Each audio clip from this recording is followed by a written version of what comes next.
Marketing dan kewirausahaan, ketemu lagi dalam video kita yang kali ini membahas dinamika kelompok dalam organisasi, yang juga membahas tentang teori pembentukan kelompok, gitu ya. Apa yang disebut dengan kelompok? Ya, kelompok itu adalah sekumpulan orang lebih dari satu, itu adalah kelompok, gitu ya. Nah, ada perbedaan antara kelompok dengan tim. Ya, kalau tim itu biasanya sifatnya lebih jangka pendek, kemudian tim itu lebih terfokus, ya lebih terfokus, tujuannya lebih jelas daripada kelompok. Kalau kelompok itu pertama bisa jadi jangkanya lebih panjang, kemudian yang kedua tujuannya juga tidak harus tujuannya itu secara spesifik disebutkan, karena kelompok ini ya bisa sekumpulan saja gitu, sekumpulan orang. Nah, sekarang kita membahas kelompok dalam organisasi. Jadi organisasi itu adalah sekumpulan orang, dalam sekumpulan orang tersebut juga ada sekumpulan orang lagi. Nah, jadi kalau organisasi itu di dalamnya juga ada kelompok-kelompoknya.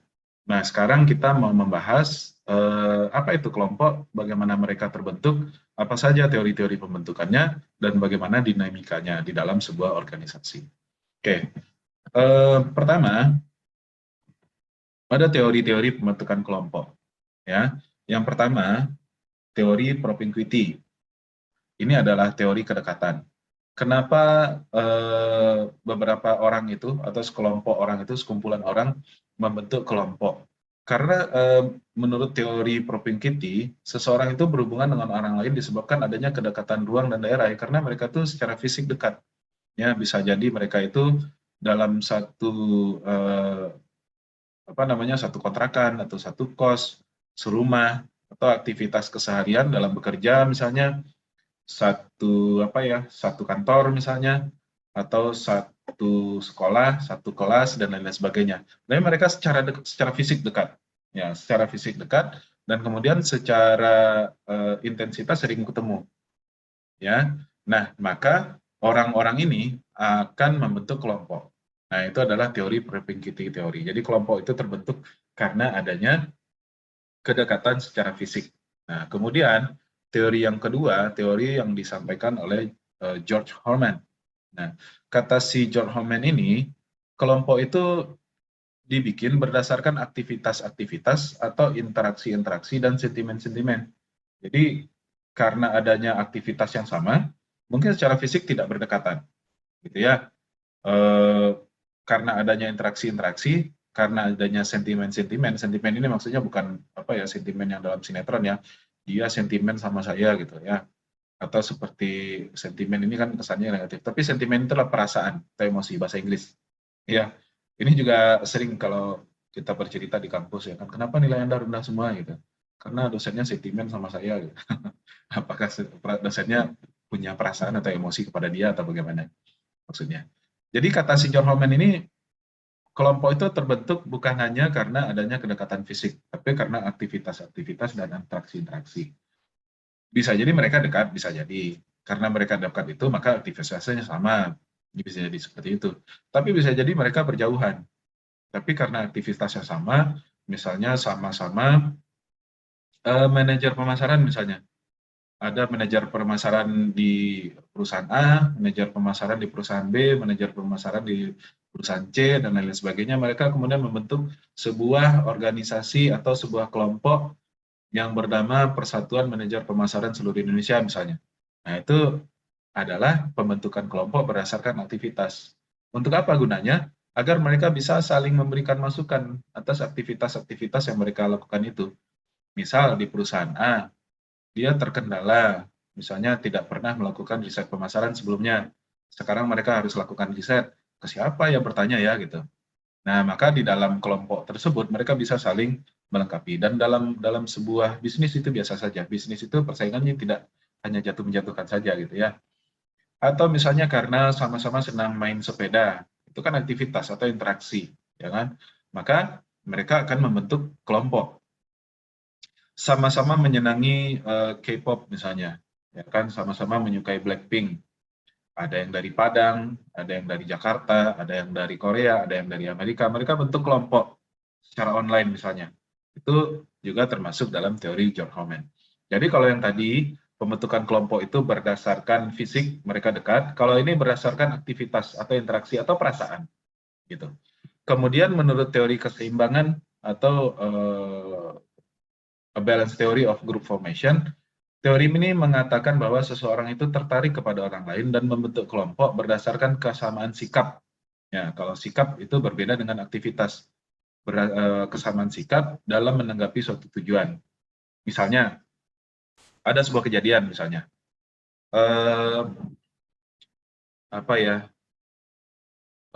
Membentuk ketua kelas, bendahara kelas, membentuk perangkat kelas, gitu ya. Maka ada yang mendukung si Andi misalnya. Kemudian sebagian lain mendukung si Anita, misalnya seperti itu. Nah, itu kan sikap. Karena ada suatu isu, mereka sama-sama bersikap. Sikap saya mendukung Andi, tapi orang lain sikapnya mendukung Anita misalnya.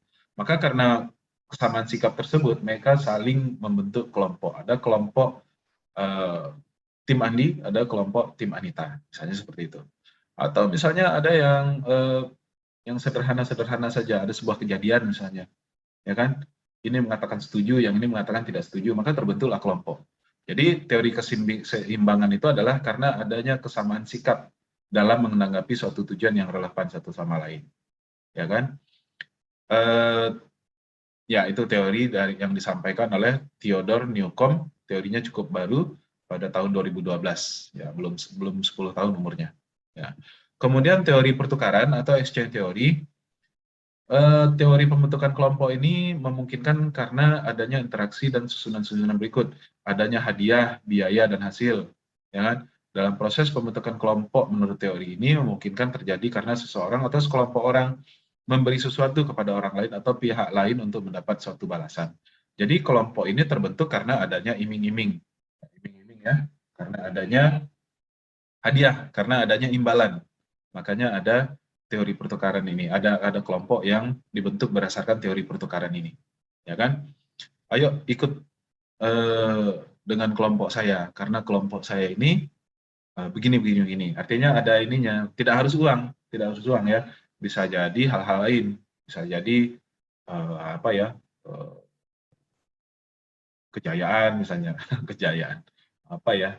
Selain uang ya, kelompok bisa jadi karena citranya bagus, karena prestise kelompoknya itu bagus, atau ya memang karena uang juga bisa ya. Jadi teori pertukaran itu ada sesuatu yang dipertukarkan.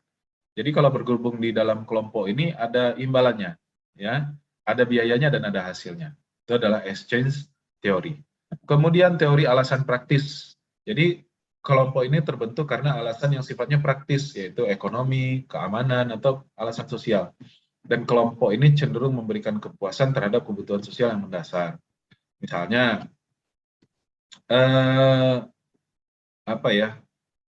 kelompok ya untuk ekonomi misalnya persatuan pedagang pasar misalnya, ya kan? Atau untuk keamanan, kelompok keamanan misalnya yang tugasnya berkeliling komplek untuk mengamankan kompleks misalnya. Atau alasan-alasan sosial, atau misalnya di dalam kelas ini, kalau seandainya saya minta mahasiswa bentuk kelompok karena nanti kelompoknya akan bekerja, gitu ya, akan bekerja membentuk membuat tugas kelompok. Nah, cuman memang di dalam tugas kalau dalam kuliah daring itu jarang sekali membentuk kelompok di dalam kelas karena komunikasinya saya khawatirkan nanti akan sulit. Kuliah daring itu memang ada sedikit ini ya, tugas kelompok agak sulit dijalankan karena biasanya mahasiswanya cuma menyerahkan kepada satu orang saja, nanti yang lain ikut nama saja. Ya sedangkan kuliah luring seperti itu, apalagi kuliah daring. Nanti alasannya saya tinggal di daerah yang terisolir misalnya, padahal dia tinggalnya dekat pasar, ya kan?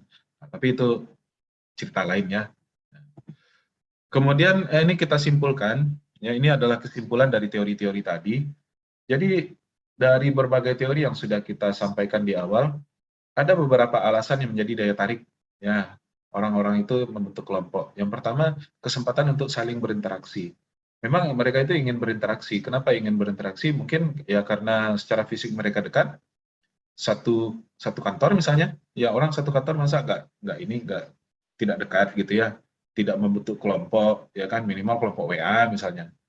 atau mereka dekat satu kelas, ya kan, satu angkatan dan lain-lain sebagainya. Mereka ingin saling berinteraksi. Kita kan tidak hanya ini, tidak hanya ingin mencapai tujuan tujuan apa namanya tujuan formal saja.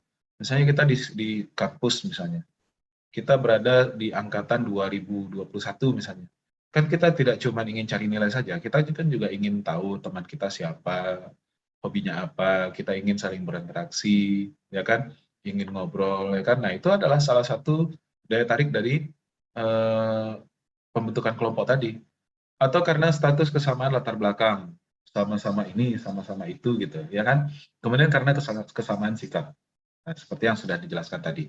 Ini adalah kesimpulan. Jadi ada 3 daya tarik kenapa orang itu membentuk kelompok. Kemudian, nah inilah tahap-tahap perkembangan kelompok. Tahapannya itu ada 1, 2, 3, 4, 5, ada 5 tahapan. Yang pertama tahap pembentukan. Dari awalnya tidak ada kelompok, kemudian dibentuklah kelompoknya. Itu adalah tahap pembentukan. Dicirikan banyaknya ketidakpastian mengenai maksud, struktur, dan kepemimpinan kelompok. Karena kelompoknya baru dibikin. Ini baru tahap, yuk kita bikin kelompok yuk gitu. Baru ini, yuk setuju gitu. Kita bikin kelompok karena ini, kita bikin kelompok untuk ini misalnya seperti itu.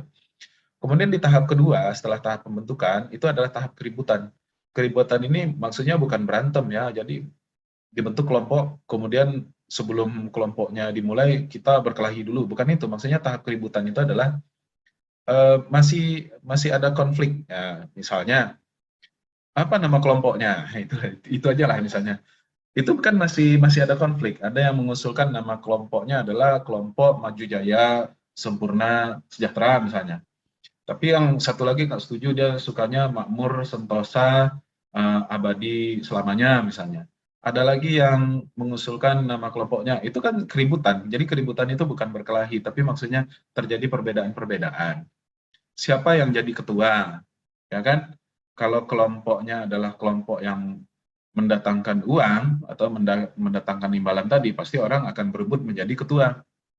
Ya, malah bikin tim sukses mungkin.